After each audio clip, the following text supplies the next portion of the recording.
Hello Winnipeg ਵਿੱਚ ਤੁਹਾਡਾ ਸਾਰਿਆਂ ਦਾ ਸਵਾਗਤ ਹੈ। ਵਾਇਸ ਆਫ ਇੰਡੀਆ ਤੋਂ ਇਹ ਪ੍ਰੋਗਰਾਮ ਰੈਗੂਲਰ ਬੇਸਿਸ ਤੇ ਤੁਸੀਂ ਐਵਰੀ ਵੀਕਐਂਡ ਤੇ ਵੇਖਦੇ ਹੋ। ਮੇਰੇ ਨਾਲ ਪ੍ਰੋਗਰਾਮ ਵਿੱਚ ਮੇਰਾ ਸਾਥ ਦਿੰਦੇ ਨੇ ਲਖਵਿੰਦਰ ਕੌਸ਼ਿਕ ਜੀ। ਅਸੀਂ ਮਹੱਤਵਪੂਰਨ ਉਹ ਖਬਰਾਂ ਉਹ ਘਟਨਾਵਾਂ ਦਾ ਹਮੇਸ਼ਾ ਜ਼ਿਕਰ ਕਰਦੇ ਹਾਂ ਜਿਹਦਾ ਸਿੱਧਾ ਸੰਬੰਧ ਵਿਨੀਪੈਗ ਨਾਲ, ਮੈਨੀਟੋਬਾ ਨਾਲ, ਸਾਡੇ ਨਾਲ, ਸਾਡੀ ਕਮਿਊਨਿਟੀ ਨਾਲ। ਔਰ ਇਸ ਤੋਂ ਪਹਿਲਾਂ ਕਿ ਖਬਰਾਂ ਦਾ ਉਹ ਸਿਲਸਿਲਾ ਜਿਹੜਾ ਸ਼ੁਰੂ ਕਰੀਏ ਜਿਹਨਾਂ ਤੇ ਅੱਜ ਅਸੀਂ ਚਰਚਾ ਕਰਨੀ ਹੈ, ਲਖਵਿੰਦਰ ਜੀ ਦਾ ਕਰਦੇ ਹਾਂ ਸਵਾਗਤ। ਸਤਿ ਸ਼੍ਰੀ ਅਕਾਲ ਲਖਵਿੰਦਰ ਜੀ। ਸਤਿ ਸ਼੍ਰੀ ਅਕਾਲ ਜੀ। ਲਖਵਿੰਦਰ ਜੀ, ਸਭ ਤੋਂ ਪਹਿਲਾਂ ਤਾਂ ਤੁਹਾਡੇ ਵੱਲ ਵਧਾਈਆਂ ਹੋ ਗਈਆਂ, ਪਾਰਟੀ ਹੋ ਗਈ। ਦੇਖੋ ਜੀ, ਇਹ ਤਾਂ ਲੋਕਾਂ ਦੀ ਜਿੱਤ ਆ।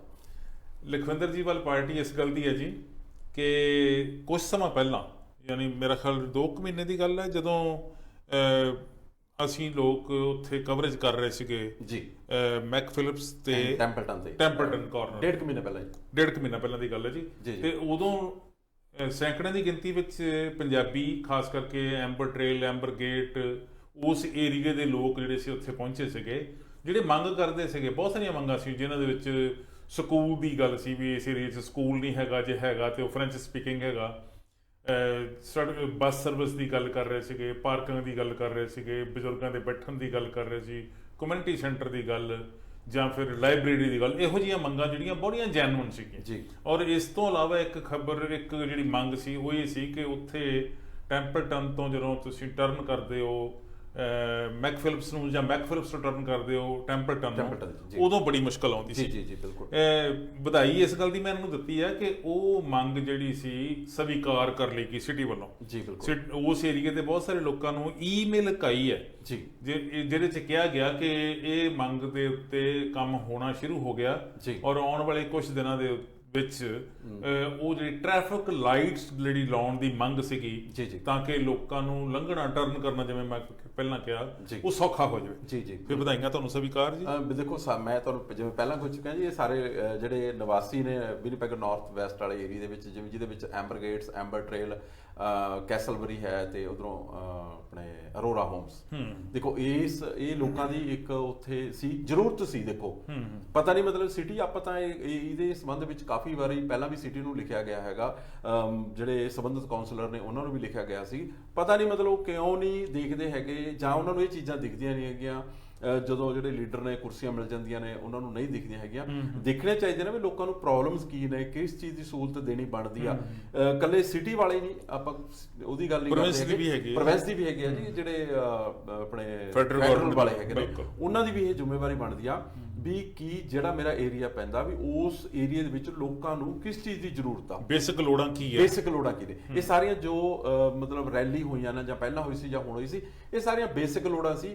ਕਿਸੇ ਦੇ ਪਰਸਨਲ ਜ਼ਰੂਰਤ ਨਹੀਂ ਸੀਗੀ, ਸਭ ਪਬਲਿਕਲੀ। ਪਰਸਨਲ ਹੁੰਦੀ ਤਾਂ ਉੱਥੇ ਸੈਂਕੜੇ ਦੀ ਗਿਣਤੀ 'ਚ ਲੋਕ ਨਾ ਆਉਂਦੇ। ਉਸ ਤੋਂ ਬਾਅਦ ਇੱਕ ਹੋਈ ਜੀ ਰੈਲੀ ਫਿਰ ਜੀ, ਉਹਨਾਂ ਜਿਹੜੀ ਸੀਗੀ ਮੈਕ ਫਿਲਿਪਸ ਤੇ ਲੀਲਾ ਐਵਨਿਊ ਤੇ ਜੀ, ਕਾਰਨਰ ਤੇ ਜੀ, ਮਟਕਾ ਚੌਂਕ ਦੇ ਵਿੱਚ। ਮਟਕਾ ਚੌਂਕ ਉਹਨੂੰ ਕਹਿੰਦੇ, ਬੜਾ ਰਸ਼ ਏਰੀਆ ਹੁੰਦਾ। ਵਿਨੀਪੈਗ ਦਾ ਮਟਕਾ ਚੌਂਕ ਹੈ, ਜਿਵੇਂ ਪੰਜਾਬ ਦੇ ਚੰਡੀਗੜ੍ਹ ਮਟਕਾ ਚੌਂਕ ਹੈਗਾ, ਵਿਨੀਪੈਗ ਦਾ ਜਿਹੜਾ ਮਟਕਾ ਚੌਂਕ ਆ, ਉੱਥੇ ਪਿਛਲੇ ਸੰਡੇ 11 ਤਰੀਕ ਨੂੰ, 11 ਸਤੰਬਰ ਨੂੰ ਰੈਲੀ। ਉੱਥੇ ਦੇਖੋ ਜੀ, ਇਹਨਾਂ ਸਾਰੇ ਇਲਾਕਾ ਨਿਵਾਸੀਆਂ ਨੇ ਜਿਨ੍ਹਾਂ ਦੇ ਵਿੱਚ ਐਂਬਰ ਟ੍ਰੇਲ, ਐਂਬਰ ਗੇਟ, ਕੈਸਲਬਰੀ ਤੇ ਅਰੋਰਾ, ਜਿਹੜਾ ਅਰੋਰਾ ਏਰੀਆ ਸੀਗਾ ਜਿਹੜਾ, ਉਹ ਸਾਰੇ ਲੋਕ ਉੱਥੇ ਵੱਡੀ ਗਿਣਤੀ 'ਚ ਇਕੱਠੇ ਹੋਏ ਔਰ ਉਹਨਾਂ ਨੇ ਮਜਬੂਰ ਕਰ ਦਿੱਤਾ ਜੀ।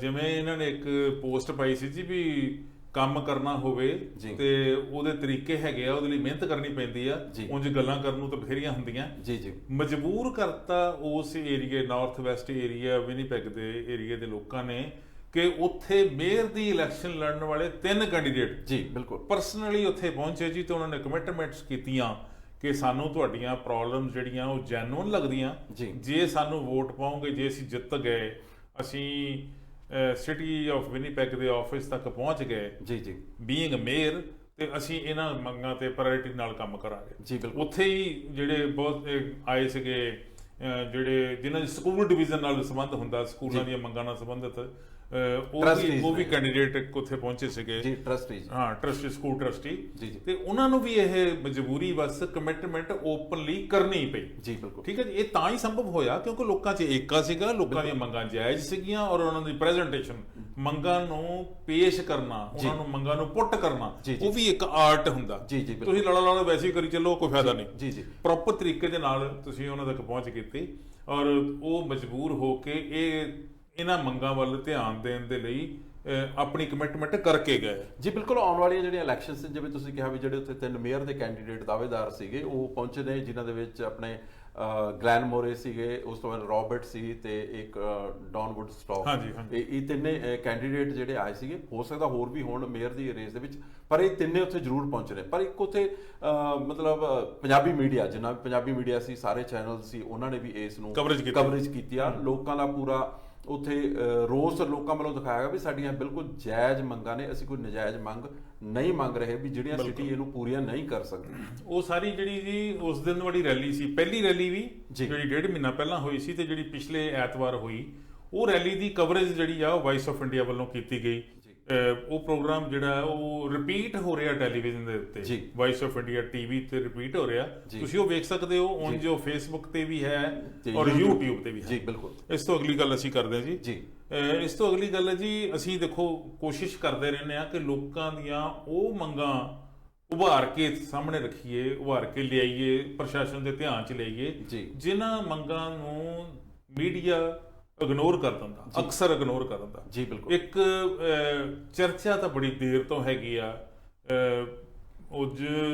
ਲੋਕੀ ਕੰਨੋਂ ਸੁਣਨੀ ਇਹ ਗੱਲ ਕਰਦੇ ਰਹਿੰਦੇ ਆ ਜੀ, ਜਦੋਂ ਹਸਪੀਟਲ ਐਮਰਜੈਂਸੀ ਜਾਣਾ ਪੈਂਦਾ ਉੱਥੇ ਕੋਈ ਪੁੱਛਦਾ ਨਹੀਂ, ਉੱਥੇ ਕਿੰਨਾ ਚਿਰ ਬੈਠਣਾ ਪੈਂਦਾ, ਪਰ ਖੁੱਲ੍ਹ ਕੇ ਗੱਲ ਕੋਈ ਨਹੀਂ ਕਰਦਾ। ਅਸੀਂ ਗੱਲ ਨੂੰ ਉਭਾਰ ਰਹੇ ਹਾਂ ਜੀ ਤੇ ਉਮੀਦ ਕਰਦੇ ਹਾਂ ਕਿ ਇਸ ਮੰਗ ਨੂੰ ਵੀ ਲੋਕ ਸੰਜੀਦਗੀ ਨਾਲ ਲੈ ਕੇ ਪ੍ਰਸ਼ਾਸਨ ਦੇ ਮੂਹਰੇ ਰੱਖਣਗੇ, ਜਿਵੇਂ ਅਸੀਂ ਰੱਖ ਰਹੇ ਹਾਂ। ਹੈਲਥ ਸਾਇੰਸ ਸੈਂਟਰ ਦੀ ਗੱਲ ਕਰ ਰਹੇ ਹਾਂ ਜੀ, ਸ਼ਹਿਰ ਦਾ ਵੱਡਾ ਹਸਪੀਟਲ ਹੈ ਜੀ, ਔਰ ਐਮਰਜੈਂਸੀ ਸਰਵਿਸਿਜ਼ ਜਿਹੜੀਆਂ ਉੱਥੇ ਪ੍ਰੋਵਾਈਡ ਕੀਤੀਆਂ ਜਾਂਦੀਆਂ ਜੀ, ਉਹਦੇ ਬਾਰੇ ਇੱਕ ਸ਼ਿਕਾਇਤ ਹੈ ਕਿ ਬਹੁਤ ਸਾਰੇ ਲੋਕ ਅਨਅਟੈਂਡਡ ਜਿਹੜੇ ਆ ਉਹ ਘਰਾਂ ਨੂੰ ਮੁੜ ਜਾਂਦੇ, ਯਾਨੀ ਉਹਨਾਂ ਦੀ ਟ੍ਰੀਟਮੈਂਟ ਹੀ ਨਹੀਂ ਹੁੰਦੀ, ਉਹ ਵਿਚਾਰੇ ਹੰਭ ਜਾਂਦੇ ਆ ਉੱਥੇ, ਅੱਕ ਹਾਰ ਕੇ ਤੇ ਉਹ ਘਰਾਂ ਨੂੰ ਮੁੜ ਜਾਂਦੇ। ਜੀ ਬਿਲਕੁਲ ਜੀ। ਇਹ ਸਾਰੇ ਹਸਪੀਟਲਾਂ ਦੇ ਵਿੱਚ ਜਿੱਥੇ ਵੀ ਐਮਰਜੈਂਸੀ ਸੇਵਾਵਾਂ ਹੈਗੀਆਂ ਨੇ, ਜਾਂ ਜਿਹੜੇ ਵੱਡੇ ਮੇਨ ਹਸਪੀਟਲ ਨੇ, ਕੋਈ ਵੀ ਬੰਦੇ ਨੂੰ ਕੋਈ ਪੇਸ਼ੈਂਟ ਹੈਗਾ ਘਰ ਦੇ ਵਿੱਚ, ਕੋਈ ਕਿਸੇ ਤਰ੍ਹਾਂ ਦੀ ਤਕਲੀਫ ਹੁੰਦੀ ਹੈਗੀ, ਉਹ ਹਸਪੀਟਲ ਜਾਣਾ ਹੀ ਪੈਂਦਾ ਜੀ, ਕਿਉਂਕਿ ਉਹ ਪਤਾ ਨਹੀਂ ਲੱਗਦਾ ਹੈਗਾ ਬੰਦੇ ਨੂੰ ਕਿਸ ਤਰ੍ਹਾਂ ਦੀ ਤਕਲੀਫ ਆ। ਪਰ ਬਹੁਤ ਹੀ ਸ਼ਰਮ ਵਾਲੀ ਗੱਲ ਹੈਗੀ ਆ ਵੀ ਜਦੋਂ ਬੰਦਾ 4 ਘੰਟੇ ਦੀ ਵੇਟਿੰਗ, 3 ਘੰਟੇ ਦੀ ਵੇਟਿੰਗ, ਕਈ ਵਾਰੀ 7-7 ਘੰਟੇ ਦੀ ਵੇਟਿੰਗ ਤੋਂ ਬਾਅਦ ਵੀ ਬੰਦਾ ਕਹਿੰਦਾ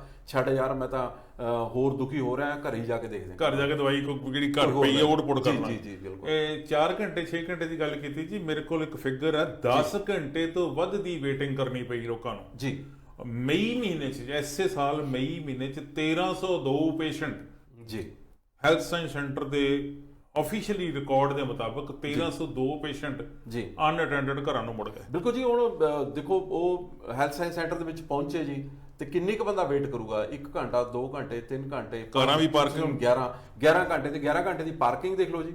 ਇੱਕ ਰਾਤ ਓਵਰ ਨਿਕਲ ਜਾਂਦੀ ਆ ਤੇ ਹਰ 2 ਘੰਟੇ ਬਾਅਦ ਉੱਥੇ ਪਰਚੀ ਲੱਗਦੀ ਆ। ਠੀਕ ਹੈ ਜੀ। ਤੇ ਬੰਦਾ ਕਿੰਨਾ ਕੁ ਮਤਲਬ ਪੇ ਕਰੀ ਜਾਵੇ ਕਿਸ ਚੀਜ਼ ਲਈ? ਉਸ ਕਈ ਵਾਰੀ ਹੁੰਦਾ ਜੀ ਜਦੋਂ ਮਰੀਜ਼ ਅੰਦਰ ਹਸਪੀਟਲ ਚਲਾ ਜਾਂਦਾ, ਜਿਹੜੀ ਬਾਹਰ ਉਹ ਕਾਰ ਦੇ ਵਿੱਚ ਟਿਕਟ ਰੱਖ ਕੇ ਆਉਂਦਾ, ਉਹਨੂੰ ਉਧਰੋਂ ਵੀ ਰਹਿੰਦਾ ਵੀ ਇਧਰੋਂ ਮੇਰੀ ਬਾਰੀ ਆ ਨਾ ਜੇ, ਉਧਰੋਂ ਕਈ ਵਾਰ ਆਪਾਂ ਨੂੰ ਰਹਿੰਦਾ ਉਧਰ ਕਿਤੇ ਟਾਈਮ ਹੋ ਗਿਆ, ਕਿਉਂਕਿ 2 ਘੰਟੇ ਤਾਂ ਵੈਸੇ ਨਿਕਲ ਜਾਂਦੇ ਨੇ ਜੀ। ਬਿਲਕੁਲ ਜੀ। 1302 ਪੇਸ਼ੈਂਟ ਮੁੜੇ ਸੀ ਜੀ ਮਈ ਵਿੱਚ, ਜੂਨ 'ਚ ਵੱਧ ਕੇ 1305 ਹੋ ਗਏ, ਚਲੋ 3 ਦਾ ਹੀ ਵਾਧਾ ਹੋਇਆ ਜੀ। ਪਰ ਜੁਲਾਈ ਵਿੱਚ ਇਹਨਾਂ ਦੀ ਗਿਣਤੀ 1395 ਹੋ ਗਈ ਜੀ। ਇਹ ਮਤਲਬ ਅਫੀਸ਼ੀਅਲੀ ਰਿਕਾਰਡ ਜਿਹੜਾ ਹੈਲਥ ਸਾਇੰਸ ਗਵਰਨਮੈਂਟ ਵੱਲੋਂ ਗਵਰਨਮੈਂਟ ਦਾ ਰਿਕਾਰਡ ਹੈ ਜੀ। ਹੁਣ ਤੁਸੀਂ ਦੇਖੋ ਜੇ ਇਹੋ ਜਿਹੀ ਹਾਲਤ ਹੈ, ਜੋ ਕਹਿੰਦੇ ਕੀ ਹੈਗੇ ਹੈਲਥ ਸਾਇੰਸ ਸੈਂਟਰ ਵਾਲੇ, ਜਦੋਂ ਪੇਸ਼ੈਂਟ ਅਨਅਟੈਂਡਡ ਹੁੰਦਾ, ਜੇ ਉਹਨਾਂ ਦੀ ਹਾਲਤ ਵੀ ਖਰਾਬ ਹੁੰਦੀ, ਜਿਹੜੇ ਰਿਸੈਪਸ਼ਨ ਤੇ ਬੈਠੇ ਹੁੰਦੇ ਉਹ ਵੀ ਕਹਿੰਦੇ ਸੌਰੀ ਅਸੀਂ ਤੁਹਾਡੀ ਕੋਈ ਹੈਲਪ ਨਹੀਂ ਕਰ ਸਕਦੇ, ਅੰਦਰ ਬੈੱਡ ਹੈ ਨਹੀਂ ਜਾਂ ਡਾਕਟਰ ਹੈ ਨਹੀਂ ਜਾਂ ਹੋਰ ਸਟਾਫ ਹੈ ਨਹੀਂ। ਇਹਨਾਂ ਗੱਲਾਂ ਵੱਲ ਧਿਆਨ ਦੇਣ ਦੀ ਲੋੜ ਹੈ। ਹੈਲਥ ਬਹੁਤ ਜ਼ਰੂਰੀ ਹੈ, ਪ੍ਰਾਇੋਰਟੀ ਤੇ ਹੈ। ਹੈਲਥ ਤੇ ਐਜੂਕੇਸ਼ਨ 2 ਚੀਜ਼ਾਂ ਹੀ ਜਿਹੜੀਆਂ ਇਨਸਾਨ ਨੂੰ ਚਾਹੀਦੀਆਂ ਹੁੰਦੀਆਂ, ਦੋਨਾਂ ਚੀਜ਼ਾਂ 'ਚੋਂ ਹੈਲਥ ਜ਼ਿਆਦਾ ਇੰਪੋਰਟੈਂਟ ਹੈ। ਖਾਸ ਕਰਕੇ ਉਦੋਂ ਹੋ ਜਾਂਦੀ ਇੰਪੋਰਟੈਂਟ ਜਦੋਂ ਤੁਸੀਂ ਇਹੋ ਜਿਹੇ ਠੰਡੇ ਮੁਲਕ ਵਿੱਚ ਰਹਿੰਦੇ ਹੋ, ਜਿੱਥੇ ਤੁਸੀਂ ਹੱਡ ਭੰਨੇ ਵੀ ਤੁਹਾਨੂੰ ਮਿਹਨਤ ਕਰਨੀ ਪੈਂਦੀ ਹੈ, ਜਿੱਥੇ ਜਿਹੜੀ ਉਮਰ ਦਾ ਤਕਾਜ਼ਾ ਹੁੰਦਾ, ਉਹ ਉਮਰ ਇੱਕ ਇਹੋ ਜਿਹੀ ਸਟੇਜ ਤੇ ਤੁਸੀਂ ਪਹੁੰਚ ਜਾਂਦੇ ਹੋ ਜਦੋਂ ਤੁਹਾਨੂੰ ਆਪਣੇ ਆਪ ਨੂੰ ਚੈੱਕਅਪ ਕਰਾਉਣਾ ਬਹੁਤ ਜ਼ਰੂਰੀ ਹੋ ਜਾਂਦਾ। ਤੇ ਫਿਰ ਜੇ ਕੋਈ ਸੀਰੀਅਸ ਮਸਲਾ ਹੋਵੇ ਤੇ ਫਿਰ ਵੱਡੇ ਹਸਪਤਾਲ ਜਾਣਾ ਪੈਂਦਾ। ਜੇ ਉੱਥੇ ਅਨਅਟੈਂਡਡ ਹੀ ਰਹੋਗੇ ਇਲਾਜ ਕੀ ਹੋਊਗਾ, ਸਿਹਤਯਾਬ ਕਿਵੇਂ ਹੋਊਗਾ? ਜੀ ਬਿਲਕੁਲ। ਜਿਹੜੇ ਲੀਡਰ ਨੇ ਉਹਨਾਂ ਨੂੰ ਕਿਉਂ ਨਹੀਂ ਸਮਝ ਆਉਂਦੀ ਵੀ ਜਿਹੜੇ ਇਹ ਬੰਦੇ ਇੱਥੇ ਜੇ ਜਿਉਂਦੇ ਰਹਿਣਗੇ ਤਾਂ ਸਾਨੂੰ ਵੋਟਾਂ ਪਾਉਣਗੇ, ਜੇ ਇਹ ਵੋਟਾਂ ਪਾਉਣਗੇ ਤਾਂ ਅਸੀਂ ਲੀਡਰ ਬਣਾਂਗੇ, ਤੇ ਇਹੀ ਬੰਦੇ ਸਾਨੂੰ ਕਮਾ ਕੇ ਆਪਣੀਆਂ ਨੇਕ ਕਮਾਈਆਂ ਦੇ ਵਿੱਚੋਂ ਟੈਕਸ ਦੇਣਗੇ ਤਾਂ ਸਾਨੂੰ ਸੈਲਰੀਆਂ ਮਿਲਣਗੀਆਂ। ਪਤਾ ਨਹੀਂ ਉਹ ਮਤਲਬ ਕਿਉਂ? ਦੇਖੋ ਕੋਲ ਆਪਣੀ ਕੁੱਲ ਮਿਲਾ ਕੇ ਗੱਲ ਘੁੰਮ ਘੁਮਾ ਕੇ ਲੀਡਰਾਂ ਤੇ ਆ ਜਾਂਦੀ ਹੈ, ਕਿਉਂਕਿ ਉਹ ਸਿਸਟਮ ਚਲਾ ਰਹੇ ਨੇ।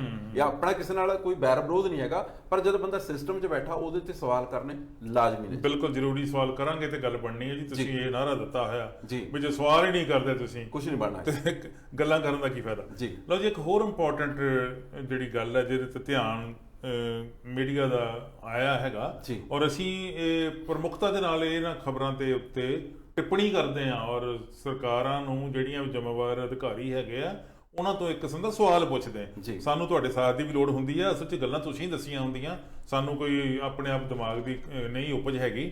ਇੰਟਰਨੈਸ਼ਨਲ ਸਟੂਡੈਂਟਸ ਬਾਰੇ ਗੱਲ ਕਰਦੇ ਜੀ। ਉਂਝ ਵੈਸੇ ਤੋਮਤਾਂ ਤਾਂ ਲੱਗਣ ਲੱਗ ਪਈ ਕਿ ਇੰਟਰਨੈਸ਼ਨਲ ਸਟੂਡੈਂਟ ਜਿਹੜੇ ਆ ਹੁੜਦੁੰਗ ਮਚਾਉਂਦੇ ਆ, ਪਰ ਮੈਂ ਉਸ ਗੱਲ ਤੇ ਨਹੀਂ ਆਉਣਾ ਚਾਹੁੰਦਾ।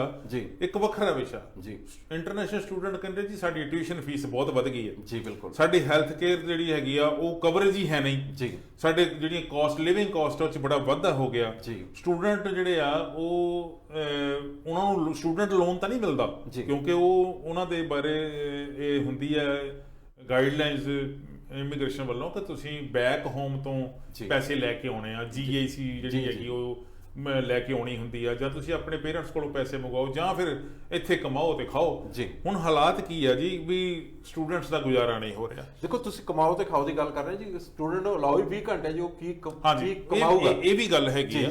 ਸਟੂਡੈਂਟਸ ਦੀ ਸਭ ਤੋਂ ਵੱਡੀ ਗੱਲ ਹੈ ਕਿ ਜੇ ਉਹ ਕਮਾਓ ਖਾਓ ਵਾਲੀ ਸਥਿਤੀ ਵਿੱਚ ਹੈ ਨਹੀਂ ਜੀ, ਉਹਨਾਂ ਨੂੰ ਘੱਟ ਟਾਈਮ ਮਿਲਦਾ ਤੇ ਪੈਸੇ ਉਹਨਾਂ ਨੂੰ ਜਿਹੜੇ ਐਜੂਕੇਸ਼ਨ ਵਾਸਤੇ ਉਹ ਵੀ ਆਪਦੇ ਬੈਕ ਹੋਮ ਤੋਂ ਮੰਗਾਉਣੇ ਪੈਂਦੇ ਆ। ਲਿਵਿੰਗ ਕਾਸਟ ਜਿਹੜੀ ਉਹ ਵੱਧ ਗਈ ਆ, ਮਹਿੰਗੀ ਹੋ ਗਈ ਆ, ਤੇ ਉਹ ਵਿਚਾਰੇ ਬੈਂਕਾਂ ਦੇ ਤਰਲੇ ਕਰਦੇ ਫਿਰਦੇ ਆ ਕਿ ਸਾਨੂੰ 2000 ਲੋਨ ਹੀ ਦੇ ਦਿਓ ਜੀ, ਬਿਲਕੁਲ ਸਾਨੂੰ 5000 ਲੋਨ ਹੀ ਦੇ ਦਿਓ ਤੇ ਕੋਈ ਬੈਂਕ ਬਾਹਰ ਨਹੀਂ ਫੜ ਰਿਹਾ ਜੀ। ਔਰ ਦੂਜੇ ਪਾਸੇ ਕੀ ਹੋ ਰਿਹਾ, 4-4 ਜੌਬਾਂ ਕਰਨ ਲਈ ਮਜਬੂਰ ਹੋ ਰਹੇ ਜੀ। ਇਹ ਰਿਪੋਰਟ ਸਾਡੀ ਨਹੀਂ ਆ, ਇਹ report Canadian federation of students ਦੀ ਹੈ ਜੀ। ਉਹ ਕਹਿੰਦੇ 4-4 ਜੌਬਾਂ ਕਰਨ ਲਈ ਮਜਬੂਰ ਹੋ ਰਹੇ ਜੀ। ਮੈਂਟਲ ਜਿਹੜਾ ਉਹਨਾਂ ਤੇ ਪ੍ਰੈਸ਼ਰ ਹੈ ਜੀ, ਮੈਂਟਲ ਸਿਕਨੈਸ ਦੀ ਪ੍ਰੋਬਲਮ ਆ ਰਹੀ ਹੈ, ਫਿਜ਼ੀਕਲ ਸਿਕਨੈਸ ਦੀ ਵੀ ਪ੍ਰੋਬਲਮ ਆ ਰਹੀ ਹੈ। ਹੁਣ ਇੱਕ ਹੋਰ ਮੈਂ ਬੜਾ ਕਹਿ ਲਓ ਵੀ ਇਹੋ ਜਿਹੇ ਵਿਸ਼ੇ ਦੇ ਵਿੱਚ ਤੁਹਾਡੇ ਨਾਲ ਵਿਚਾਰ ਸਾਂਝੇ ਕਰਨਾ ਚਾਹੁੰਦਾ ਜੀ। ਡਿਊਰਿੰਗ ਪੈਂਡੈਮਿਕ ਜੀ, ਜਦੋਂ ਸਟੂਡੈਂਟਸ ਨੂੰ 20 ਘੰਟੇ ਵੀ ਕੰਮ ਕਰਨ ਲਈ ਨਹੀਂ ਸੀ ਮਿਲਦੇ ਜੀ, ਬਿਲਕੁਲ 20 ਘੰਟੇ ਛੋਟੇ ਸਟੋਰਾਂ 'ਚ ਹੀ ਮਿਲਦੇ ਜੀ। ਛੋਟਾ ਇੰਪਲੋਇਰ ਜਿਹੜਾ ਉਹਨਾਂ ਨੂੰ 20 ਘੰਟੇ ਦਿੰਦਾ ਤੇ ਉਦੋਂ ਸਾਰਾ ਕੁਝ ਬੰਦ ਸੀ ਜੀ। ਹਾਲਤ ਕੀ ਬਣ ਗਈ, ਜੇ ਉਹ ਕਿਤੇ ਬਿਮਾਰ ਸ਼ੁਮਾਰ ਹੋ ਜਾਂਦੇ ਆ ਥੋੜੇ ਟਾਈਮ ਲਈ ਵੀ, ਤੇ ਉਹਨਾਂ ਨੂੰ ਡਾਕਟਰ ਨੂੰ ਕੰਸਲਟ ਕਰਨ ਵਾਸਤੇ $100 ਤੋਂ ਲੈ ਕੇ $500 ਤੱਕ ਪੇ ਕਰਨਾ ਪਿਆ ਜੀ। ਬਿਲਕੁਲ ਬਹੁਤ ਸਾਰੀ ਲੜਕੀਆਂ ਆਉਂਦੀਆਂ ਜੀ, ਵਿਆਹ ਕਰਵਾ ਕੇ ਆਉਂਦੀਆਂ ਸਟੂਡੈਂਟ ਹੀ ਹੈਗੀਆਂ ਜੀ ਜੀ। ਡਿਊਰਿੰਗ ਪ੍ਰੈਗਨੈਂਸੀ ਉਹਨਾਂ ਨੂੰ ਡਾਕਟਰਾਂ ਨੂੰ ਚੈੱਕਅਪ ਕਰਾਉਣਾ ਪਿਆ, ਜਾਂ ਡਿਲੀਵਰੀ ਵੇਲੇ ਜੀ ਉਹਨਾਂ ਨੂੰ, ਕਿਉਂਕਿ ਉਹ ਪ੍ਰਾਈਵੇਟ ਸੀ, ਕਵਰੇਜ ਹੈ ਨਹੀਂ, 10,000 ਤੋਂ ਲੈ ਕੇ $35,000 ਤੱਕ ਦਾ ਖਰਚਾ ਚੱਲਣਾ ਪਿਆ ਜੀ ਜੀ। ਬਿਲਕੁਲ ਬਹੁਤ ਵੱਡੀ ਉਹ ਹੈਗੀ ਆ, ਬੜੀ ਹਾਂਜੀ ਵੱਡੀ ਪ੍ਰੋਬਲਮ ਹੈ। ਇਹਦੇ ਵੱਲ ਧਿਆਨ ਦੇਣ ਦੀ ਲੋੜ ਹੈ, ਭਾਵੇਂ ਉਹਦੇ ਲਈ ਜ਼ਿੰਮੇਵਾਰੀ ਫੈਡਰਲ ਗਵਰਨਮੈਂਟ ਦੀ ਹੈ ਤੇ ਭਾਵੇਂ ਪ੍ਰੋਵਿੰਸ਼ੀਅਲ ਗਵਰਨਮੈਂਟ ਦੀ। ਜੀ ਬਿਲਕੁਲ ਚਾਹੀਦਾ ਹੈਗਾ ਸਟੂਡੈਂਟ ਨੂੰ, ਜਦੋਂ ਉਹ ਆਪਣੇ ਕੰਟਰੀ ਦੇ ਵਿੱਚ ਇਸ ਦੇ ਵਿੱਚ ਆ ਰਹੇ ਨੇ, ਜਾਂ ਤਾਂ ਉਹਨਾਂ ਨੂੰ ਥੋੜੇ ਜਿਹੇ ਉਹਨਾਂ ਦੇ ਆਵਰਲੀ ਜਿਹੜੇ ਘੰਟੇ ਵੱਧ ਘੰਟੇ ਕੰਮ ਕਰਨਾ ਕਰਨਾ ਚਾਹੀਦਾ। ਇਹ ਗੱਲ ਤੁਹਾਡੀ ਠੀਕ ਹੈ, 20 ਘੰਟੇ ਕੰਮ ਮਿਲਦਾ ਜੀ ਜੀ ਜੀ ਬਿਲਕੁਲ। ਤੇ ਫੀਸਾਂ ਜਿਹੜੀਆਂ ਵਾ ਉਹ ਆਮ ਕੈਨੇਡੀਅਨ ਸਟੂਡੈਂਟਸ ਨਾਲੋਂ ਜੀ 2 ਗੁਣਾ 3 ਗੁਣਾ 4 ਗੁਣਾ ਦੇ ਰਿਹਾ। ਬਿਲਕੁਲ ਇੱਕ ਇੰਟਰਨੈਸ਼ਨਲ ਸਟੂਡੈਂਟ ਦੇ ਆਪਣੇ ਪੇਰੈਂਟਸ ਦੇ ਵਿੱਚ ਕੋਲੋਂ ਪੈਸੇ ਲੈ ਕੇ ਆ ਰਿਹਾ ਹੈਗਾ, ਗਵਰਨਮੈਂਟ ਆਫ ਕੈਨੇਡਾ ਨੂੰ ਦੇ ਰਿਹਾ। ਕੈਨੇਡੀਅਨ ਇਕਨੋਮੀ ਦੇਖੋ ਕਿੰਨੀ ਬੂਮ ਹੋਈ ਆ ਲਾਸਟ ਪਿਛਲੇ ਆਪਾਂ ਜੇ 7-8 ਸਾਲ ਦੇ ਵਿੱਚ ਲਗਾ ਲਈਏ, ਕਿਉਂਕਿ ਇੰਟਰਨੈਸ਼ਨਲ ਸਟੂਡੈਂਟ ਬਹੁਤ ਆ ਰਿਹਾ ਹੈਗਾ। ਪਰ ਇੰਟਰਨੈਸ਼ਨਲ ਸਟੂਡੈਂਟ ਦੇ ਵੀ ਕੁਝ ਹੱਕ ਹੈਗੇ ਨੇ। ਆਪਾਂ ਆਪਣੇ ਸਟੂਡੀਓ ਤੋਂ ਇਸ ਚੀਜ਼ ਦੀ ਬਿਲਕੁਲ ਕਹਿਣੇ ਹੈਗਾ ਜੀ ਵੀ ਸਟੂਡੈਂਟ ਨੂੰ 20 ਤੋਂ ਜਾਂ 40 ਘੰਟੇ ਹੀ ਅਲਾਉ ਕਰ ਦਿਓ ਉਹਨਾਂ ਨੂੰ, ਤਾਂ ਕਿ ਉਹ ਆਪਣਾ ਖਰਚਾ, ਆਪਦੀ ਇੰਸ਼ੋਰੈਂਸ, ਆਪਦੀਆਂ ਦੇਖੋ ਲਿਵਿੰਗ ਕਾਸਟ, ਜਿਵੇਂ ਆਪਾਂ ਪਹਿਲਾਂ ਗੱਲ ਕਰੀ ਆ, ਮਹਿੰਗਾਈ ਵੱਧ ਚੁੱਕੀ ਆ, ਤਾਂ ਮਹਿੰਗਾਈ ਦੇ ਨਾਲ ਵਧਣ ਦੇ ਨਾਲ ਲਿਵਿੰਗ ਕਾਸਟ ਵੀ ਵਧੀ ਹੈਗੀ। ਕੈਨੇਡੀਅਨ ਗਵਰਨਮੈਂਟ ਦੇ ਇਕਨੋਮੀ ਦੇ ਵਿੱਚ ਬਹੁਤ ਹਿੱਸਾ ਪਾਉਂਦੇ ਨੇ ਸਟੂਡੈਂਟ, ਟੈਕਸ ਵੀ ਕਟਾਉਂਦੇ ਹੈਗੇ ਨੇ, ਗੱਡੀਆਂ ਦੀਆਂ ਇੰਸ਼ੋਰੈਂਸਾਂ ਵੀ ਕਰਾਉਂਦੇ ਨੇ, ਦਿਨ ਰਾਤ ਕੰਮ ਵੀ ਕਰਦੇ ਨੇ, ਉਹਨਾਂ ਨੂੰ ਅਲਾਉ ਕਰ ਦੇਣਾ ਚਾਹੀਦਾ ਜੀ। ਇਕਨੋਮੀ ਦੀ ਗੱਲ ਕੀਤੀ ਜੀ ਕੌਸ਼ਿਕ ਸਾਹਿਬ ਨੇ, ਇਕਨੋਮੀ ਨਾਲ ਸੰਬੰਧਿਤ ਇੱਕ ਛੋਟੀ ਜੀ ਗੱਲ ਜੀ, ਪਰ ਬਹੁਤ ਵੱਡੀ ਅਸਲ 'ਚ ਜੀ, ਉਹ ਮੈਂ ਸ਼ੇਅਰ ਕਰਨੀ ਚਾਹੁੰਦਾ ਜੀ ਜੀ ਜੀ। ਕੈਨੇਡੀਅਨ ਲੂਨੀ ਜਿਹਨੂੰ ਅਸੀਂ ਡਾਲਰ ਕਹਿੰਦੇ ਜੀ, ਬਿਲਕੁਲ ਇਹਦੀ ਹਾਲਤ ਪਤਲੀ ਹੋ ਗਈ ਜੀ। 2 ਸਾਲਾਂ ਵਿੱਚ ਸਭ ਤੋਂ ਘੱਟ ਜਿਹੜਾ ਉਹਦਾ ਪੱਧਰ ਤੇ ਪਹੁੰਚ ਗਿਆ ਡਾਲਰ ਸਾਡਾ ਜੀ ਜੀ। ਇਸ ਵੇਲੇ ਅਮਰੀਕਨ ਡਾਲਰ ਜਿਹੜਾ $1 ਅਮਰੀਕਨ ਡਾਲਰ ਜਿਹੜਾ ਹੈ ਉਹ ਸਾਡੇ ਤੋਂ ਕਿੰਨਾ ਅੱਗੇ ਚਲਾ ਗਿਆ ਜੀ। ਸਾਨੂੰ ਅਮਰੀਕਨ ਡਾਲਰ ਦੇ ਬਰਾਬਰ ਕਹਿ ਲਓ ਵੀ 75 ਸੈਂਟ ਜੀ, ਅਮਰੀਕਨ 75 ਸੈਂਟ ਮਿਲਦੇ ਸਾਡੇ $1 ਦੇ ਜੀ। ਸਾਡਾ $1 ਜੀ ਕੈਨੇਡੀਅਨ $1 ਜੀ ਤੇ ਅਮਰੀਕਨ ਤੇ 75 ਸੈਂਟ 75 ਸੈਂਟ ਸਿਰਫ ਜੀ। ਇਹ ਸਾਡੇ ਦੇਸ਼ ਦੀ ਇਕਨੋਮੀ ਦਾ ਹਾਲ ਹੈ ਜੀ। ਇਕਨੋਮੀ ਲਈ ਸਰਕਾਰਾਂ ਕਿਵੇਂ ਸੋਚਦੀਆਂ, ਇੰਟਰਸਟ ਰੇਟ ਵਧਾ ਦਿਓ ਜੀ, ਮਹਿੰਗਾਈ ਤੇ ਨੱਥ ਪਾਉਣ ਦੇ ਲਈ ਅਸੀਂ ਕਹਿੰਦੇ ਹਾਂ ਜੀ ਕੋਸ਼ਿਸ਼ ਕਰ ਰਹੇ ਹਾਂ, ਉਹ ਮਹਿੰਗਾਈ ਤੇ ਨੱਥ ਕਿਵੇਂ ਪੈ ਰਹੀ ਆ, ਡਾਲਰ ਦਾ ਹਾਲ ਵੇਖ ਲਓ ਕੀ ਹੋਇਆ। ਬਿਲਕੁਲ। ਇੱਕ ਹੋਰ ਮੈਂ ਗੱਲ ਜਿਹੜੀ ਉਹ ਸਾਂਝੀ ਕਰਨੀ ਚਾਹੁੰਦਾ ਜੀ ਕਿ ਇਕਨੋਮੀ ਦੀ ਗੱਲ ਹੀ ਹੋਰ ਕਰ ਰਹੇ। ਇੱਕ ਜਿੰਨੇ ਮੈਨੀਟੋਬਾ ਬਾਰੇ ਮਸ਼ਹੂਰ ਹੈ ਇਹ ਗੱਲ ਕਿ ਸਭ ਤੋਂ ਵੱਧ ਰੈਸਟੋਰੈਂਟ ਜਿਹੜੇ ਆ ਜੀ ਉਹ ਵਿਨੀਪੈਗ 'ਚ ਜਾਂ ਮੈਨੀਟੋਬਾ 'ਚ ਜੀ। ਪਤਾ ਨਹੀਂ ਇਹ ਫਿਗਰ ਠੀਕ ਹੈ ਜਾਂ ਗਲਤ ਹੈ, ਪਰ ਮੈਂ ਵੀ ਕਿਤੇ ਪੜ੍ਹੀ ਹੈ ਜੀ। ਪਰ ਹਾਲਾਤ ਕੀ ਹੈਗਾ ਜੀ, ਕੇਵਲ ਅੱਧੇ ਰੈਸਟੋਰੈਂਟ ਜਿਹੜੇ ਆ ਇਸ ਵੇਲੇ ਆਪਦਾ ਗੁਜ਼ਾਰਾ ਕਰ ਰਹੇ ਜੀ। ਅੱਧੇ ਰੈਸਟੋਰੈਂਟ ਘਾਟੇ ਚੱਲ ਰਹੇ ਆ, ਉਹਨਾਂ ਵਿੱਚੋਂ 2/3 ਤਾਂ ਬੰਦ ਹੋ ਗਏ ਜੀ। ਬਿਲਕੁਲ, ਪੈਂਡੈਮਿਕ ਦੌਰਾਨ ਉਹਨਾਂ ਦੀ ਹਾਲਤ ਬਹੁਤ ਖਰਾਬ ਹੋ ਗਈ ਸੀ, 2/3 ਜਿਹੜੇ ਸੀ ਬੰਦ ਹੋ ਗਏ ਤੇ ਸਿਰਫ 2% ਰੈਸਟੋਰੈਂਟ ਜਿਹੜੇ ਆ ਉਹ ਇਸ ਵੇਲੇ ਪੈਸੇ ਬਣਾ ਰਹੇ ਨੇ ਜੀ। ਬਿਲਕੁਲ, ਬਾਕੀ ਸਾਰੇ ਘਾਟੇ 'ਚ ਹੈ ਜਾਂ ਕਹਿ ਲਓ ਈਵਨ ਹੈ। ਇਹ ਇਕਨੋਮੀ ਦਾ ਇੱਕ ਬਹੁਤ ਵੱਡੀ ਸੈਟਬੈਕ ਆ, ਖਾਸ ਕਰਕੇ ਮੈਨੀਟੋਬਾ ਜਾਂ ਵਿਨੀਪੈਗ ਨੂੰ ਕਹੀ ਜਾ ਸਕਦਾ। ਬਿਲਕੁਲ ਜੀ, ਕਾਫੀ ਮਤਲਬ ਜਿਹੜੇ ਰੈਸਟੋਰੈਂਟ ਪਿਛਲੇ ਮਤਲਬ ਸਮੇਂ ਦੌਰਾਨ ਖੁੱਲੇ ਸੀ, ਜਿਸ ਨੂੰ ਕੋਵਿਡ ਆ, ਉਸ ਤੋਂ ਬਾਅਦ ਮਤਲਬ ਇਹ ਲਗਾ ਲਓ ਵੀ ਉਹਨਾਂ ਦੇ ਕਰਮੇ ਮਾੜੇ ਸੀਗੇ ਕਿਉਂਕਿ ਕੋਵਿਡ ਆ ਗਿਆ। ਉਸ ਤੋਂ ਬਾਅਦ ਜਿਹੜੇ ਖਰਚੇ ਨੇ, ਦੇਖੋ ਅਪਲਾਈ ਦੇ ਖਰਚੇ ਹੈਗੇ ਨੇ, ਬਿਲਡਿੰਗ ਦੇ ਖਰਚੇ ਨੇ, ਗੈਸ ਦੇ ਬਿੱਲ ਨੇ, ਬਿਜਲੀ ਦੇ ਬਿੱਲ ਨੇ, ਉਹ ਸਾਰੇ ਹੀ ਉਹਨਾਂ ਦੇ ਸਿਰ ਦੇ ਉੱਤੇ ਪੈ ਰਹੇ ਸੀਗੇ। ਤੇ ਸੈਕੰਡ ਡਾਈਨ ਇਨ ਨਹੀਂ ਸੀਗਾ, ਟੇਕ ਆਊਟ ਸੀਗਾ। ਟੇਕ ਆਊਟ ਦੇ ਵਿੱਚ ਵੱਧ ਤੋਂ ਵੱਧ ਜਦੋਂ ਇਸ ਤਰ੍ਹਾਂ ਦੀ ਜਦੋਂ ਕੋਈ ਆਪਦਾ ਹੁੰਦੀ ਹੈ, ਜਦੋਂ ਲੋਕ ਨੇੜੇ ਦੇ ਰੈਸਟੋਰੈਂਟ ਤੇ ਜਾਂਦੇ ਨੇ, ਲੈ ਆਉਂਦੇ ਨੇ, ਵੈਸੇ ਤਾਂ ਲੋਕ ਘਰੇ ਬਣਾਉਣਾ ਹੀ ਪਸੰਦ ਕਰਦੇ ਸੀ। ਉਹਨਾਂ ਦਿਨਾਂ 'ਚ ਲੋਕਾਂ ਨੇ ਘਰ ਬਣਾਉਣਾ, ਖਾਣਾ ਸ਼ੁਰੂ ਕਰਤਾ। ਪਾਰਟੀ ਸੀ ਉਹ ਬੰਦ ਸੀਗੀਆਂ, ਕੋਈ ਬਰਥਡੇ ਪਾਰਟੀ ਆ ਜਾਂ ਕੋਈ ਹੋਰ ਸੈਲੀਬ੍ਰੇਸ਼ਨ ਸੀ, ਸਾਰੀਆਂ ਗਵਰਨਮੈਂਟ ਵੱਲੋਂ ਬੈਨ ਸੀਗੀਆਂ। ਚਲੋ ਸਰਵਾਈਵ ਕਰਨਾ ਵੀ ਬਹੁਤ ਔਖਾ ਉਦੋਂ ਹਾਲਾਤ ਇਹੋ ਜਿਹੇ ਸੀਗੇ, ਪਰ ਬਿਜ਼ਨੈਸ ਜਿਹੜੇ ਇਹ ਬਿਜ਼ਨਸ ਜਿੱਤੇ ਅਸੀਂ ਮਾਣ ਕਰਦੇ ਸੀਗੇ ਕਿ ਮੈਨੀਟੋਬਾ ਦੇ ਵਿੱਚ ਜਾਂ ਵਿਨੀਪੈਗ ਦੇ ਸਭ ਤੋਂ ਜ਼ਿਆਦਾ ਥਰੂ ਆਊਟ ਕੈਨੇਡਾ ਦੀ ਕੈਲਕੂਲੇਸ਼ਨ ਕੀਤੀ ਜਾਵੇ ਤੇ ਸਭ ਤੋਂ ਜ਼ਿਆਦਾ ਰੈਸਟੋਰੈਂਟ ਇੱਥੇ ਸੀਗੇ। ਔਰ ਹਰ ਇੱਕ ਦੇਸ਼ ਨਾਲ ਜੁੜਿਆ ਹੈ ਰੈਸਟੋਰੈਂਟ, ਭਾਵੇਂ ਉਹ ਮੈਕਸੀਕਨ ਹੈ, ਚਾਈਨੀਜ਼ ਹੈ, ਫਿਲੀਪੀਨ ਹੈ, ਇੰਡੀਅਨਸ ਹੈ, ਸਾਊਥ ਇੰਡੀਅਨਸ ਹੈ, ਸਾਰੇ ਕੰਟਰੀਜ਼ ਦੇ ਹੈਗੇ ਤੇ ਇਸ ਵੇਲੇ ਉਹਨਾਂ ਦੀ ਹਾਲਤ ਬੜੀ ਖਰਾਬ ਹੈ ਜੀ। ਬਿਲਕੁਲ, ਪਾਕਿਸਤਾਨ ਦੇ ਵਿੱਚ ਜੀ ਹੜ੍ਹ ਜਿਹੜਾ ਆਇਆ ਹੋਇਆ ਜੀ, ਪਾਕਿਸਤਾਨ ਦੀ ਸਰਕਾਰ ਬਹੁਤ ਬੁਰੀ ਕਸੂਤੀ ਸਥਿਤੀ ਵਿੱਚ ਫਸੀ ਹੋਈ ਹੈ। 33 ਮਿਲੀਅਨ ਲੋਕ ਜਿਹੜੇ ਜੀ ਉਹ ਪ੍ਰਭਾਵਿਤ ਹੋਏ ਆ ਜੀ। 2000 ਦੇ ਕਰੀਬ ਲੋਕ ਮਰ ਚੁੱਕੇ, ਬਹੁਤ ਸਾਰੇ ਘਰੋਂ ਬੇਘਰ ਹੋ ਗਏ ਆ, ਪਸ਼ੂ ਧਨ ਵੀ ਜਿਹੜਾ ਉਹ ਮਰ ਰਿਹਾ। ਬਹੁਤ ਭੈੜੀ ਸਥਿਤੀ ਦੇ ਵਿੱਚ ਪਾਕਿਸਤਾਨ ਜਿਹੜਾ ਗੁਜ਼ਰ ਰਿਹਾ। ਮੈਨੀਟੋਬਾ ਗਵਰਨਮੈਂਟ ਨੇ ਇੱਕ ਬੜਾ ਵਧੀਆ ਉਦਮ ਕੀਤਾ ਜਿਹਦੀ ਸ਼ਲਾਘਾ ਕਰਨੀ ਬਣਦੀ ਜੀ। ਉਹਨਾਂ ਨੇ $2 ਲੱਖ ਜਿਹੜਾ ਉਹ ਮੈਨੀਟੋਬਾ ਸਰਕਾਰ ਨੇ ਪਾਕਿਸਤਾਨ ਦੀ ਸਰਕਾਰ ਨੂੰ ਭੇਜਿਆ ਜੀ। ਬਿਲਕੁਲ, ਔਰ ਉਹਦੇ ਲਈ ਬਹੁਤ ਸਾਰੀ ਕੰਟਰੀਬਿਊਸ਼ਨ ਜਿਹੜੀ ਆ ਪਾਕਿਸਤਾਨੀ ਕਮਿਊਨਿਟੀ ਦੀ ਵੀ ਹੈਗੀ ਆ ਜੀ, ਜਿਨ੍ਹਾਂ ਨੇ ਇਹ ਵੀ ਕਿਹਾ ਕਿ ਅਸੀਂ ਆਪਦੇ ਵੱਲੋਂ ਵੀ ਪੈਸੇ ਇਕੱਠੇ ਕਰਕੇ ਪਾਕਿਸਤਾਨ ਵਿੱਚ ਆਪਣੇ ਭੈਣਾਂ ਭਰਾਵਾਂ ਦੇ ਜਿਹੜੇ ਮੁਸੀਬਤ 'ਚ ਹੈਗੇ ਉਹਨਾਂ ਨੂੰ ਸਹਾਇਤਾ ਵਜੋਂ ਭੇਜਾਂਗੇ। ਇਹ ਚੰਗੀ ਗੱਲ ਹੈ, ਮੈਨੀਟੋਬਾ ਸਰਕਾਰ ਦੀ ਅਸੀਂ ਇਸ ਗੱਲੋਂ ਸ਼ਲਾਘਾ ਕਰਦੇ ਹਾਂ ਜੀ। ਇੱਕ ਘਟਨਾ ਵਾਪਰੀ ਜੀ ਸੋਮਵਾਰ ਨੂੰ, ਐਸੇ ਸੋਮਵਾਰ ਨੂੰ ਬ੍ਰਿਟਿਸ਼ ਸਾਮਰਾਜ ਦੀ ਜਿਹੜੀ ਮਲਕਾ ਕਹਿ ਸਕਦੇ ਆ ਤੁਸੀਂ, ਕੁਈਨ ਕਹਿ ਸਕਦੇ ਆ ਐਲਿਜ਼ਾਬੈਥ ਜੀ, ਉਹਦਾ ਸੰਸਕਾਰ ਹੋਣਾ ਜੀ, ਕਹਿ ਲਓ ਫਿਨਰਲ ਹੋਣਾ ਜੀ। ਥੋੜੇ ਦਿਨ ਪਹਿਲਾਂ ਉਹਨਾਂ ਦੀ ਡੈਥ ਹੋ ਗਈ ਸੀਗੀ। ਡੈਥ ਹੋਣ ਤੋਂ ਬਾਅਦ ਉਂਝ ਵੈਸੇ ਇਹ ਚਰਚਾ ਪਹਿਲਾਂ ਸ਼ੁਰੂ 'ਚ ਵੀ ਸੀਗੀ, ਉਹਨੂੰ ਡੈਥ ਤੋਂ ਪਹਿਲਾਂ ਵੀ ਹੁੰਦੀ ਸੀ, ਪਰ ਡੈਥ ਤੋਂ ਬਾਅਦ ਇੱਕ ਚਰਚਾ ਨਵੀਂ ਚਰਚਾ ਕੀ ਸ਼ੁਰੂ ਹੋ ਗਈ। ਉਹ ਕਹਿੰਦੇ ਜੀ ਵੀ ਜਿਹੜਾ ਕੈਨੇਡਾ ਹੈਗਾ ਇਹ ਬ੍ਰਿਟਿਸ਼ ਸਾਮਰਾਜ ਜਿਹੜਾ ਉਹਦੇ ਅਜੇ ਵੀ ਅੰਡਰ ਹੈ।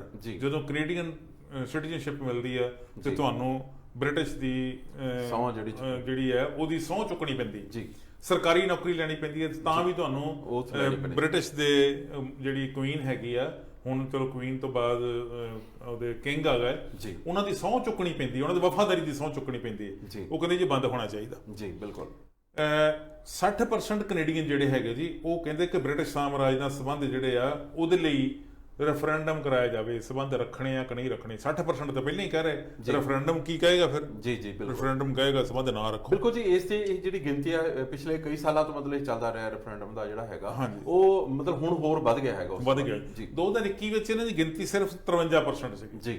2022 ਵਿੱਚ ਇਸ ਸਾਲ ਦੇ ਸ਼ੁਰੂ ਵਿੱਚ 53 ਤੋਂ ਵੱਧ ਕੇ 58 ਹੋ ਗਈ ਜੀ, ਹੁਣ 60 ਹੋ ਗਈ ਜੀ। ਪਰ ਕਿਊਬਿਕ ਇੱਕ ਇਹੋ ਜਿਹਾ ਪ੍ਰੋਵਿੰਸ ਹੈਗਾ ਜੀ, ਉੱਥੇ ਜੀ 75% ਲੋਕ ਕਹਿੰਦੇ ਆ ਜੀ, ਕਿ ਸਾਡਾ ਉਹਨਾਂ ਨਾਲ ਕੋਈ ਸੰਬੰਧ ਨਹੀਂ ਹੋਣਾ ਚਾਹੀਦਾ। ਜੀ, ਕਿਉਂ ਨਹੀਂ ਹੋਣਾ ਚਾਹੀਦਾ? ਸਿਰਫ ਸਹੁੰ ਚੱਕਣ ਵਾਲੀ ਗੱਲ ਨਹੀਂ ਹੈ, ਜੀ। ਬਹੁਤ ਸਾਰਾ ਟੈਕਸ ਜਿਹੜਾ ਜੀ, ਉਹ ਲੋਕਾਂ ਦੇ ਟੈਕਸ ਮਨੀ ਜਿਹੜੀ ਆ ਉਹ ਉੱਥੇ ਬ੍ਰਿਟਿਸ਼ ਸਾਮਰਾਜ ਨੂੰ ਪਹੁੰਚਦੀ ਹੈ। ਜੀ, ਬਿਲਕੁਲ। ਇਹ ਗੱਲ ਕਿੰਨੀ ਕੁ ਜਾਇਜ਼ ਹੈ ਜਾਂ ਕਿੰਨੀ ਕੁ ਗੱਲ ਅੱਗੇ ਵੱਧ ਸਕਦੀ ਆ, ਇਹ ਚਰਚਾ ਦਾ ਵਿਸ਼ਾ ਰਹੇਗਾ, ਕਿਉਂਕਿ ਸਾਡੇ ਇਦਾਂ ਕਹਿਣ ਨਾਲ ਜਾਂ ਸਾਡੇ ਵੱਲੋਂ ਉਹ ਖਬਰ ਸਾਂਝੀ ਕਰਨ ਨਾਲ ਸਰਕਾਰ ਨੇ ਫੈਸਲਾ ਨਹੀਂ ਲੈ ਲੈਣਾ ਕਿ ਉਹ ਬ੍ਰਿਟਿਸ਼ ਸਾਮਰਾਜ ਨਾਲੋਂ ਆਪਣਾ ਜਿਹੜਾ ਨਾਤਾ ਤੋੜ ਲਵੇ।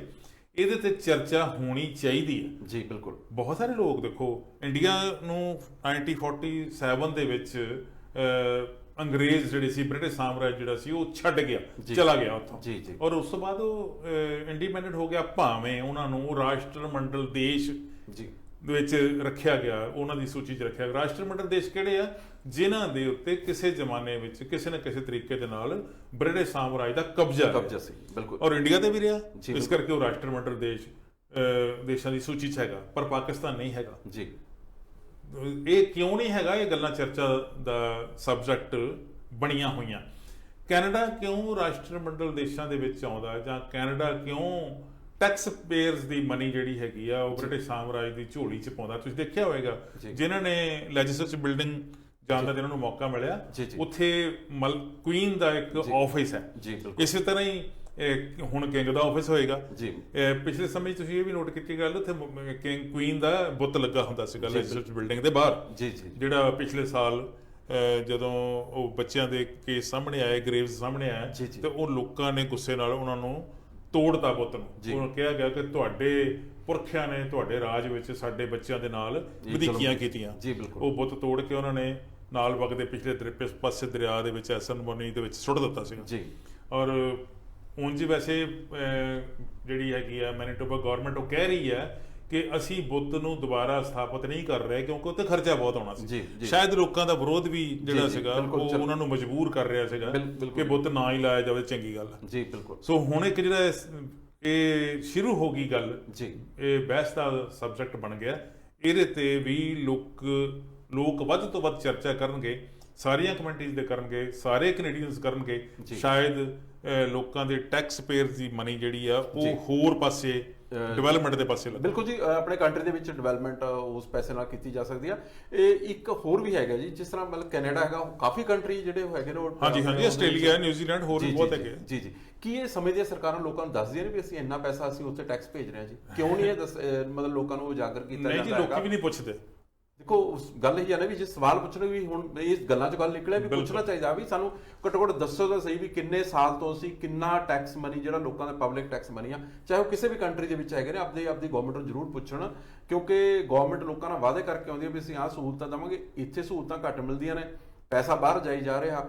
ਘੱਟੋ ਘੱਟ ਦੱਸਣਾ ਚਾਹੀਦਾ ਉਹਨਾਂ ਨੂੰ ਜਾ ਰਿਹਾ ਜਿਹਨਾਂ ਦਾ ਰਾਜ ਰਿਹਾ ਹੈਗਾ, ਜਿਹੜੇ ਰੱਜੇ ਪੁੱਜੇ ਉਹਨਾਂ ਨੂੰ ਹੋਰ ਜਾਈ ਜਾ ਰਹੇ ਨੇ। ਤੁਸੀਂ ਕਿਤੇ ਆਪਦਾ ਆ ਗਈ, ਬਿਲਕੁਲ ਭੇਜੋ। ਹਰ ਇੱਕ ਬੰਦਾ ਕਹਿੰਦਾ ਵੀ ਯਾਰ ਕਿਸੇ ਬੰਦੇ ਦੇ ਭੀੜ ਪਈ ਹੋਈ ਆ, ਉਹਦੀ ਮਦਦ ਕਰਨੀ ਚਾਹੀਦੀ ਹੈ, ਪਰ ਇੱਕ ਰੱਜੇ ਹੋਏ ਬੰਦੇ ਨੂੰ ਤੁਸੀਂ ਹੋਰ ਰਜਾਈ ਜਾਂਦੇ ਹੋ। ਨਹੀਂ ਜੀ, ਹੁਣ ਦੇਖੋ ਪਾਕਿਸਤਾਨ ਦੇ ਵਿੱਚ ਹੜ੍ਹ ਆਏ ਜੀ, ਮੈਨੀਟੋਬਾ ਗਵਰਨਮੈਂਟ ਨੇ $2 ਲੱਖ ਭੇਜਿਆ ਤੇ ਸ਼ਲਾਘਾ ਕੀਤੀ ਹੈ। ਬਿਲਕੁਲ ਜੀ, ਬਣਦਾ ਹੈਗਾ। ਕਿਸੇ ਵੀ ਦੁਨੀਆ ਦੇ ਵਿੱਚ ਕਿਤੇ ਵੀ ਆਪਦਾ ਆਉਂਦੀ ਆ, ਮਦਦ ਕਰੋ। ਆਪਦੇ ਗੁਆਂਢੀ ਤੇ ਵੀ ਆਉਂਦੀ ਆ, ਆਪਾਂ ਨੂੰ ਵੀ ਚਾਹੀਦਾ ਹੈਗਾ ਆਪਾਂ ਉਹਦੀ ਵੀ ਮਦਦ ਕਰੀਏ। ਲੋੜਵੰਦ ਦੀ ਸਹਾਇਤਾ ਆਪਾਂ ਨੂੰ ਗੁਰੂਆਂ ਨੇ ਵੀ ਸਿਖਾਇਆ ਹੈਗਾ ਵੀ ਲੋੜਵੰਦ ਦੀ ਸਹਾਇਤਾ ਜਿਹੜੀ ਉਹ ਜ਼ਰੂਰ ਕਰਨੀ ਚਾਹੀਦੀ ਹੈਗੀ, ਪਰ ਗਵਰਨਮੈਂਟ ਨੂੰ ਇਹ ਵੀ ਦੱਸਣਾ ਚਾਹੀਦਾ ਹੈਗਾ, ਜਿਹੜੀ ਮਤਲਬ ਪਾਰਦਰਸ਼ਤਾ ਦੀ ਗੱਲ ਆ, ਵੀ ਆਪਣਾ ਟੈਕਸ ਇੰਨੇ ਕੰਟਰੀ ਦੇ ਵਿੱਚ ਆਪਣੇ ਟੈਕਸ ਇੰਨਾ ਇਕੱਠਾ ਹੁੰਦਾ ਜੀ, ਇੱਥੋਂ ਇੱਥੇ ਅਸੀਂ ਦਿੰਦੇ ਆ, ਆਪਾਂ ਨੂੰ ਇੱਕ ਫਾਲਤੂ ਬਗਾਰ ਆ, ਬੰਦ ਹੋਣੀ ਚਾਹੀਦੀ ਹੈ। ਹਾਂਜੀ, ਜਾਂਦੇ ਇੱਕ ਗੱਲ ਤੁਹਾਡੇ ਨਾਲ ਸ਼ੇਅਰ ਕਰਨੀ ਚਾਹੁੰਦਾ ਜੀ। ਮੈਂ 26 ਅਕਤੂਬਰ ਨੂੰ ਜਿਹੜੀਆਂ ਮਿਊਨਿਸਪਲ ਇਲੈਕਸ਼ਨਸ ਹੋ ਰਹੀਆਂ, ਉਹਦੀ ਨੋਮੀਨੇਸ਼ਨ ਦਾ ਜਿਹੜਾ ਸੀ ਦੌਰ ਉਹ ਲਗਭਗ ਖਤਮ ਹੋ ਗਿਆ ਜੀ। ਸਕੂਲ ਟਰਸਟੀ ਚੁਣੇ ਜਾਣੇ ਆ ਹਰ ਵਾਰਡ ਦੇ ਵਿੱਚੋਂ, ਜਿਹੜੇ ਹੈਗੇ ਆ ਕੌਂਸਲਰ ਚੁਣੇ ਜਾਣੇ ਆ, ਔਰ ਮੇਅਰ ਦੀ ਚੋਣ ਕੀਤੀ ਜਾਣੀ ਹੈ ਜੀ। ਇਹਨਾਂ ਲੋਕਾਂ ਨੂੰ ਤੁਸੀਂ ਸਵਾਲ ਪੁੱਛੋ ਆਪੋ ਆਪਣੇ ਖਿੱਤੇ ਦੇ, ਨਾਰਥ ਵਾਲੇ ਵੀ ਪੁੱਛਣ, ਸਾਊਥ ਵਾਲੇ, ਵੈਸਟ ਵਾਲੇ, ਈਸਟ ਵਾਲੇ, ਸਾਰੇ ਪੁੱਛਣ, ਔਰ ਉਹ ਸਵਾਲ ਤੁਹਾਡੇ ਜਿਹੜੇ ਆ ਅਸੀਂ ਇੱਥੇ ਸ਼ੇਅਰ ਕਰ ਸਕਦੇ ਹਾਂ ਵਾਇਸ ਆਫ ਇੰਡੀਆ ਤੇ, ਔਰ ਅਸੀਂ ਸਿੱਧਾ ਸੰਪਰਕ ਕਰਾਂਗੇ ਉਹਨਾਂ ਕੈਂਡੀਡੇਟਾਂ ਨਾਲ। ਅਸੀਂ ਤੁਹਾਡੇ ਇਲਾਕੇ ਵਿੱਚ ਆ ਕੇ ਕੈਂਡੀਡੇਟ ਨੂੰ ਕਹਾਂਗੇ ਕਿ ਉਹ ਲੋਕਾਂ ਦੀ ਗੱਲ ਸੁਣਨ, ਤੁਹਾਡਾ ਸਿੱਧਾ ਸੰਪਰਕ ਵੀ ਕਰਾਵਾਂਗੇ, ਰਿਕਾਰਡ ਕਰਕੇ ਟੀਵੀ ਤੇ ਵੀ ਚਲਾਵਾਂਗੇ ਜੀ। ਬਿਲਕੁਲ, ਤੁਸੀਂ ਸਾਨੂੰ ਅਪਰੋਚ ਕਰ ਸਕਦੇ ਹੋ। ਟੀਵੀ ਦੇ ਸਕਰੀਨ ਦੇ ਉੱਤੇ ਸਾਡੇ ਨੰਬਰ ਜਿਹੜੇ ਕੰਟੈਕਟ ਨੰਬਰ ਜਿਹੜੇ ਉਹ ਆ ਰਹੇ ਆ। ਤੁਸੀਂ ਕਿਸੇ ਨੰਬਰ ਤੇ ਵੀ ਗੱਲ ਕਰ ਸਕਦੇ ਹੋ, ਮੇਰੇ ਨਾਲ ਵੀ ਗੱਲ ਕਰ ਸਕਦੇ ਹੋ, ਕੌਸ਼ਲ ਸਾਹਿਬ ਨਾਲ ਵੀ ਗੱਲ ਕਰ ਸਕਦੇ ਹੋ। ਜਿਹੜੇ ਸਾਡੇ ਸਟੂਡੀਓ ਦੇ ਨੰਬਰ ਹੈਗੇ ਉੱਥੇ ਵੀ ਤੁਸੀਂ ਅਪਰੋਚ ਕਰ ਸਕਦੇ ਹੋ। ਤੁਹਾਡੇ ਸਾਰੇ ਸਵਾਲਾਂ ਦਾ ਤਸੱਲੀ ਬਖਸ਼ ਉੱਤਰ ਲੈਣ ਦੀ ਕੋਸ਼ਿਸ਼ ਕਰਾਂਗੇ। ਬਿਲਕੁਲ ਜੀ, ਸਾਡੀ ਵਾਇਸ ਆਫ ਇੰਡੀਆ ਮੀਡੀਆ ਵੱਲੋਂ ਇਹ ਇੱਕ ਮਤਲਬ ਕੋਸ਼ਿਸ਼ ਰਹੂਗੀ ਅਸੀਂ ਹਰ ਇੱਕ ਵਾਰਡ ਦੇ ਵਿੱਚ, ਹਰ ਇੱਕ ਏਰੀਆ ਦੇ ਵਿੱਚ, ਨੇਬਰਹੁੱਡ ਦੇ ਵਿੱਚ ਪਹੁੰਚੀਏ ਤੇ ਉੱਥੇ ਉਹਨਾਂ ਲੋਕਾਂ ਦੀਆਂ ਜਿਹੜੀਆਂ ਕਰੰਟ ਸਮੱਸਿਆਵਾਂ ਨੇ ਉਹਨਾਂ ਬਾਰੇ ਉਹਨਾਂ ਨਾਲ ਗੱਲ ਕਰੀਏ, ਕਿਸ ਚੀਜ਼ ਦੀ ਉਹਨਾਂ ਨੂੰ ਜ਼ਰੂਰਤ ਹੈ ਉਹ ਗੱਲ ਕਰੀਏ। ਉਹ ਗੱਲ ਅਸੀਂ ਰਿਕਾਰਡ ਕਰਕੇ ਆਪਣੇ ਚੈਨਲ ਦੇ ਉੱਤੇ ਜ਼ਰੂਰ ਚੱਲਣਗੇ, ਮਤਲਬ ਬਿਨਾਂ ਕਿਸੇ ਡਰ ਭੈ ਤੋਂ ਚੱਲਣਗੇ ਜੀ। ਤੇ ਲੋਕਾਂ ਦੀਆਂ ਮੁਸ਼ਕਲਾਂ ਨੂੰ ਉਜਾਗਰ ਕਰਨਾ, ਸਿਟੀ ਤੱਕ ਪਹੁੰਚਾਉਣਾ ਸਾਡੀ ਰਿਸਪੌਂਸਿਬਿਲਿਟੀ, ਮੋਰਲ ਜ਼ਿੰਮੇਵਾਰੀ ਸਾਡੀ ਜੀ। ਅਸੀਂ ਆਪਣੀ ਜ਼ਿੰਮੇਵਾਰੀ ਸਮਝਦੇ ਹਾਂ, ਇਸੇ ਕਰਕੇ ਅਸੀਂ ਇਹੋ ਜਿਹੀਆਂ ਸਾਰੀਆਂ ਜਿਹੜੀਆਂ ਰੈਲੀਆਂ ਤੁਸੀਂ ਕਰਦੇ ਹੋ, ਇਕੱਠ ਕਰਦੇ ਹੋ, ਉੱਥੇ ਆਪਣੀਆਂ ਮੰਗਾਂ ਰੱਖਦੇ ਹੋ, ਅਸੀਂ ਉਹਨਾਂ ਨੂੰ ਖੁੱਲੀ ਵੱਡੀ ਕਵਰੇਜ ਕਰਨ ਦੀ ਕੋਸ਼ਿਸ਼ ਕਰਦੇ ਹਾਂ। ਜਸਟ ਨਿਊਜ਼ ਨਹੀਂ ਫਲੈਸ਼ ਕਰਦੇ, ਅਸੀਂ ਪੂਰੀ ਦੀ ਪੂਰੀ ਕਵਰੇਜ ਕਰਦੇ ਹਾਂ। ਇਕੱਲੇ ਬੰਦੇ ਦਾ ਜਿਹੜੇ ਵੀ ਉੱਥੇ ਹਾਜ਼ਰ ਹੁੰਦੇ ਆ, ਅਸੀਂ ਉਹਨਾਂ ਦੇ ਵਿਊ ਲੈਂਦੇ ਹਾਂ। ਵਿਊ ਲੈਣ ਦੇ ਪਿੱਛੇ ਸਿੱਧੀ ਗੱਲ ਹੁੰਦੀ ਹੈ ਕਿ ਤੁਸੀਂ ਆਪਦੇ ਜਿਹੜੇ ਵਿਊ ਐਕਸਪ੍ਰੈਸ ਕਰਦੇ ਹੋ, ਤੁਹਾਡੇ ਦਿਲੋਂ ਅੰਦਰੋਂ ਆਵਾਜ਼ ਨਿਕਲਦੀ ਹੈ, ਉਸੇ ਆਵਾਜ਼ ਦੀ ਕੀਮਤ ਹੈ। ਤੁਹਾਡੀ ਆਵਾਜ਼ ਬਣਨਾ ਸਾਡਾ ਫਰਜ਼ ਹੈ। ਵਾਇਸ ਆਫ ਇੰਡੀਆ ਇਸੇ ਕੰਮ ਲਈ ਜੀ। ਬਿਲਕੁਲ ਜੀ।